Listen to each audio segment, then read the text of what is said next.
Doctor ইউনূসের সাথে British প্রধানমন্ত্রী সাক্ষাৎ করবেন না বলে হাসিনার অবৈধ সন্তানদের উচ্ছ্বাসের শেষ ছিল না, কিন্তু ওদের মুখ বন্ধ করতে বেশি সময় নিলেন না প্রধান উপদেষ্টা। ডক্টর ইউনূস থাবা বসিয়ে দিয়েছেন একেবারে জায়গা মতো। হাসিনার দুর্নীতির সাম্রাজ্যে কাঁপুনি ধরিয়ে দিচ্ছেন একের পর এক সত্যের থাপ্পড়। জাতীয় লুটেরা হাসিনার দোসর ভূমিমন্ত্রী সাইফুজ্জামানের লন্ডনে থাকা সমস্ত সম্পত্তি জব্দ করল ব্রিটিশ সরকার। বলা যায় জব্দ করতে বাধ্য করেছেন ডক্টর ইউনূস। লন্ডন সহ গোটা বিশ্বে কি পরিমাণ জাতীয় সম্পদ পাচার করেছেন এই কুলাঙ্গার মন্ত্রী? কবে নাগাদ এই অর্থ দেশে ফেরত আসবে? চলুন বিস্তারিত জেনে নেওয়া যাক। প্রথমে হাসিনার এই চোরের চাঞ্চল্যকর দুর্নীতির খতিয়ান দেখে নেওয়া যাক। 3টি দেশে 600+ বিলাসবহুল প্রপার্টি রয়েছে সাইফুজ্জামানের। যুক্তরাজ্যে 350 থেকে 360টি বাড়ি, যার বাজার মূল্য 200 থেকে 250 মিলিয়ন ডলার, টাকায় যা প্রায় 3000 কোটিরও বেশি। আরব আমিরাতে 250+ ফ্ল্যাট, যার মূল্য 140 মিলিয়ন ডলার। তার স্ত্রীর নামে আরও 50টি ফ্ল্যাট আছে, যার মূল্য 25 মিলিয়ন ডলার। যুক্তরাষ্ট্রে 9টি বিলাসবহুল ফ্ল্যাট, যার মূল্য 6 মিলিয়ন ডলার। এত সম্পদ কোথা থেকে এসেছে? সাধারণ মানুষের ঘাম ছড়ানো টাকার উপর ভর করে এই লুটপাটের সাম্রাজ্য গড়ে তুলেছে সাইফুজ্জামান। ডক্টর ইউনূসের ব্রিটেন সফরের অন্যতম উদ্দেশ্য ছিল এই চোরদের সম্পদ ফিরিয়ে আনার পথ খুঁজে বের করা। সফরের প্রথম দিনেই ব্রিটিশ সরকার ওই সম্পদগুলি জব্দ করেছে। এটা তো শুধুমাত্র শুরু, সামনে আসছে আরও বড় বড় চমক। কারণ ইউনূসের নির্দেশে দুদক, আন্তর্জাতিক আইনজীবী, ব্রিটিশ প্রশাসন সবাই একসাথে কাজ করছে। এখনই সময় দুর্নীতির বিরুদ্ধে রুখে দাঁড়াবার। সময় এসেছে চোরের রাজত্ব ভাঙার। গরিবের টাকা গরিবের ঘরে ফিরবেই ইনশাআল্লাহ। অথচ ডক্টর ইউনূসের লন্ডন সফরের পর থেকেই একটি গোষ্ঠী প্রোপাগান্ডা ছড়াতে উঠে পড়ে লেগেছে। ওরা বলে বেড়াচ্ছে ব্রিটিশ প্রধানমন্ত্রী ইউনূসের সাথে সাক্ষাৎ করবে না, এটাই ওদের অনেক বড় জয়। কিন্তু গবেষণা বলছে ডক্টর ইউনূস সঠিক পথে আছেন। কারণ টিউলিপ সিদ্দিক ব্রিটিশ প্রধানমন্ত্রীর আস্থাভাজন একজন ব্যক্তি। টিউলিপ দেশ থেকে বিলিয়ন বিলিয়ন ডলার ইংল্যান্ডে নিয়ে গিয়ে তার পার্টিতে ডোনেট করে ইংল্যান্ডের এমপি হয়েছে। স্বভাবতই টিউলিপের বিরুদ্ধে ওঠা অভিযোগ ব্রিটিশ প্রধানমন্ত্রী কিয়ার স্টারমারের জন্য অনেক বড় লজ্জার বিষয়। সে কারণে স্টারমার যে ইউনূসের সাথে সাক্ষাৎ করবেন না, সেটা অনেকটাই অনমেয় ছিল। এতে এত বেশি লাফানোর কিছু নেই। আরও জানলে অবাক হবেন, এই সাইফুজ্জামানের লুট করা টাকায় কেনা একটি ফ্ল্যাটে এতদিন ধরে থাকতেন শেখ রেহানের মেয়ে টিউলিপ সিদ্দিক। 5 আগস্টের আগেই এই লোক পালিয়ে যায় দেশ থেকে এবং সাংবাদিকদের অট্ট হাসি দিয়ে বলে, আমাকে ঠেকানোর ক্ষমতা কারো আছে নাকি? কিছুক্ষণ আগে সেই সাইফুজ্জামানের সমস্ত প্রপার্টি ফ্রিজ করে দিয়েছে ব্রিটেন সরকার। হ্যাঁ, এটাই ডক্টর ইউনূসের পাওয়ার। ইউনূস স্যারের ব্রিটেন সফরের অন্যতম এজেন্ডা ছিল এই টাকাগুলো ব্যাক আনার ব্যবস্থা করা।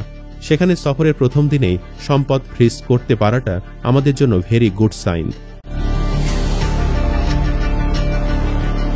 কিভাবে কি হলো চলুন আরও একটু বিস্তারিত জেনে নেওয়া যাক। পতিত সরকারের সাবেক প্রধানমন্ত্রী শেখ হাসিনার ভূমিমন্ত্রী সাইফুজ্জামান দেশ থেকে অবৈধভাবে সম্পদ বিদেশে পাচার করার বিষয়টি আওয়ামী লীগ থাকা অবস্থাতেই খবরের শিরোনাম হয়েছিল। পরে ডক্টর ইউনূসের সরকার সেই অর্থ ফেরত আনতে কাজ শুরু করে।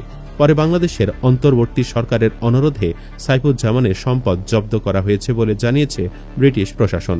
বুধবার UK crime agency freezes assets of disgrace Sheikh Hasina's এলাই শিরোনামে প্রকাশিত সংবাদ মাধ্যমটির প্রতিবেদনে বলা হয়েছে, সাইফুজ্জামান চৌধুরী সম্প্রতি ক্ষমতাচ্যুত ও নিষিদ্ধ রাজনৈতিক দল আওয়ামী লীগের নেত্রী শেখ হাসিনার ঘনিষ্ঠ রাজনৈতিক মিত্র হিসেবে পরিচিত। বর্তমানে তার বিরুদ্ধে অর্থ পাচারের অভিযোগ তদন্ত করছে বাংলাদেশ। গতরাতে আই ইউনিটকে দেওয়া এক বিবৃতিতে এনএসএ এর এক মুখপাত্র জানিয়েছেন, আমরা নিশ্চিত করে বলছি, চলমান তদন্তের অংশ হিসেবে সাইফুজ্জামানের একাধিক সম্পদ জব্দের নির্দেশ পেয়েছে এনএসএ। সম্পদ জব্দের অর্থ হচ্ছে চৌধুরী এখন আর এগুলো বিক্রি করতে পারবেন না।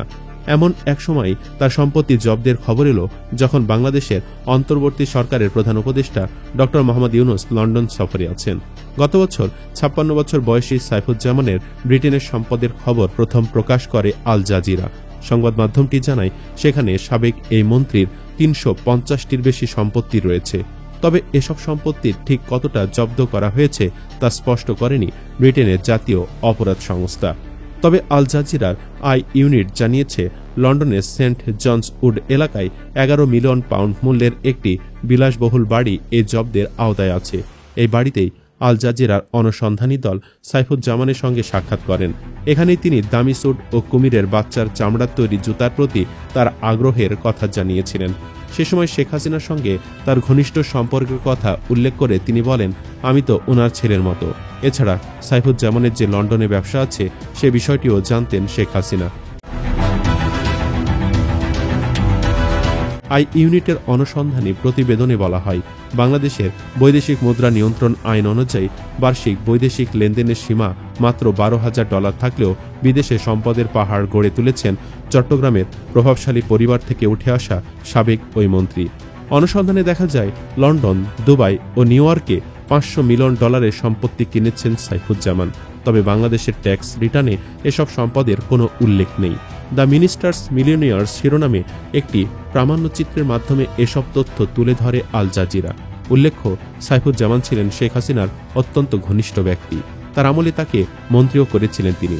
গত বছর ছাত্র জনতার বিক্ষোভ সহিংসভাবে দমন করেন হাসিনা। তাতে শত শত মানুষের প্রাণ গেছে। তবুও বিক্ষোভ দমনে ব্যর্থ হয়ে গত বছরের 5ই আগস্ট দেশ ছেড়ে পালিয়ে ভারতে আশ্রয় নিয়েছেন সাবেক ওই প্রধানমন্ত্রী। পতনের পর তার সরকারের বিরুদ্ধে ব্যাপক দুর্নীতি ও অর্থ পাচারের অভিযোগ তদন্ত শুরু করেছে বাংলাদেশের বর্তমান সরকার। আওয়ামী সরকারের পতনের পর সাইফুজ্জামানকে লন্ডনের লর্ডস ক্রিকেট গ্রাউন্ড সংলগ্ন অভিজাত এক এলাকায় হাঁটতে দেখা গিয়েছে বলে খবর প্রকাশ করেছে আই ইউনিট। এর আগে বিদেশে সম্পত্তি বৈধ উপায়ে অর্জিত বলে দাবি করেন সাইফুজ্জামান। তিনি আরও দাবি করেন, তার বিরুদ্ধে রাজনৈতিক প্রতিহিংসা থেকে এসব তদন্ত শুরু করেছে বর্তমান সরকার। তবে শুধু বিদেশেই না, দেশেও সাইফুজ্জামানের সম্পদের উপর নিষেধাজ্ঞা এসেছে। সম্প্রতি সাইফুজ্জামান চৌধুরী ও তার স্ত্রী রুকমিলা জামানের মালিকানাধীন স্থাবর ও অস্থাবর সম্পত্তিসমূহ ক্রোক বা অবরুদ্ধকরণের লক্ষ্যে আবেদন করেন অনুসন্ধান টিমের প্রধান দুদকের উপপরিচালক রামপ্রসাদ মণ্ডল। আবেদনটির উপর আদালতে শুনানি করেন দুদকের প্রসিকিউটর মাহমুদ হোসেন জাহাঙ্গীর। এরপর ঢাকা মেট্রোপলিটন সিনিয়র স্পেশাল জজ আশশামস জগলুল হোসেনের আদালত দুদকের আবেদনটি মঞ্জুর করে সাবেক এই মন্ত্রীর সম্পত্তি ক্রোক ও ব্যাংক হিসাব ফ্রিজ বা অবরুদ্ধের আদেশ দেন। বিশ্বস্ত সূত্রমতে প্রাথমিকভাবে প্রাপ্ত তথ্যের আলোকে অভিযোগ সংশ্লিষ্ট ব্যক্তি অবৈধভাবে অর্জিত অর্থ বিদেশে পাচার করে তার নিজ এবং তার স্ত্রী রুকমিলা জামানের নামে যুক্তরাজ্যে 343টি, সংযুক্ত আরব আমিরাতে 228টি, যুক্তরাষ্ট্রে 9টি সহ অন্যান্য দেশেও বাড়ি, অ্যাপার্টমেন্ট, জমিসহ অন্যান্য স্থাবর সম্পদ অর্জন করেছেন বলে সংশ্লিষ্ট দেশের ল্যান্ড রেজিস্ট্রিতে প্রতীয়মান হয়। প্রাপ্ত রেকর্ডপত্রে দেখা যায়, এই সম্পদসমূহ তার নিজ ও পরিবারের নামে 2015 হতে 2024 সালের মধ্যে কিনেছেন। এ সময় তিনি বাংলাদেশ সরকারের ভূমি মন্ত্রণালয়ের প্রতিমন্ত্রী ও মন্ত্রীর দায়িত্ব পালন করেন। সুপ্রিয় দর্শক, আপনার কি মনে হয়, ডক্টর ইউনূস কি পারবেন এই সম্পদ দেশে ফিরিয়ে আনতে? কমেন্ট বক্সে জানিয়ে দিন আপনার মতামত। ভিডিওটি ভালো লাগলে লাইক ও শেয়ার করুন, আর অবশ্যই চ্যানেলটি সাবস্ক্রাইব করুন। ধন্যবাদ।